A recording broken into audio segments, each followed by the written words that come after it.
ദൈവതിരുനാമത്തിന് മഹത്വമുണ്ടാകട്ടെ. ഏവർക്കും ഹെർമിറ്റ്സ് ടോക്സിലേക്ക് സ്വാഗതം. ഇത് ഹെർമിറ്റ്സ് ടോക്സിന്റെ 1048 ദിവസം. ഇന്ന് കൂദോഷ് ഈത്തോ ഞായർ. ഇന്നത്തെ വിശുദ്ധ ഏവൻഗേലിയോൻ ഭാഗം ശുദ്ധമുള്ള മർക്കോസ് 8 അധ്യായം 27 മുതൽ 31 വരെയുള്ളതായ തിരുവചന ഭാഗങ്ങളാണ്.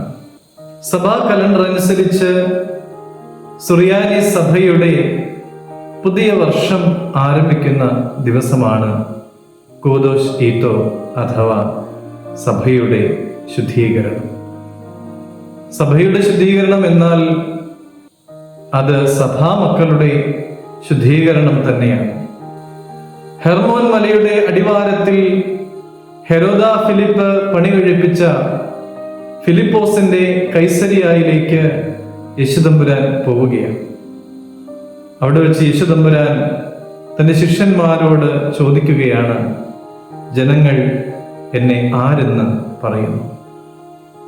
ശിഷ്യന്മാർ പറഞ്ഞു, ചിലർ യോഹന്നാൻ എന്നും ചിലർ ഏലിയാവെന്നും മറ്റു ചിലർ പ്രവാചകന്മാരിൽ ഒരുവനെന്നും പറയുന്നുണ്ട്.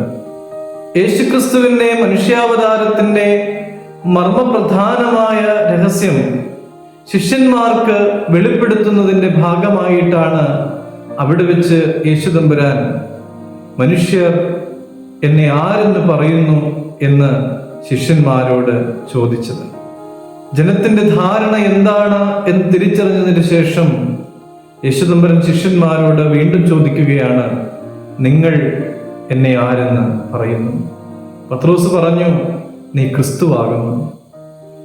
ശുദ്ധമുള്ള മത്തായി 16:16 നീ ജീവനുള്ള ദൈവത്തിന്റെ പുത്രനായ മശീഹ ആകുന്നു എന്നുള്ളതായ വിശ്വാസത്തിന്റെ പ്രഖ്യാപനം തന്നെയാണ് ഇവിടെ കാണുവാനായിട്ട് സാധിക്കുന്നത്. അവിടെ യേശുതമ്പുരാൻ പറയുന്നുണ്ട്, സ്വർഗസ്ഥനായ പിതാവത്രേ നിനക്കിത് വെളിപ്പെടുത്തി തന്നത് എന്ന്.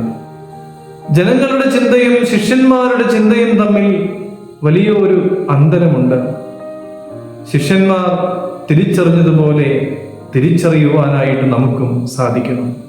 യേശുതമ്പുരാൻ ജീവനുള്ള ദൈവത്തിന്റെ പുത്രനായ മശീഹ ആകുന്നു എന്ന് ഏറ്റുപറയുവാനായിട്ട് പ്രിയമുള്ളവരെ നമുക്കെല്ലാവർക്കും സാധിക്കണം.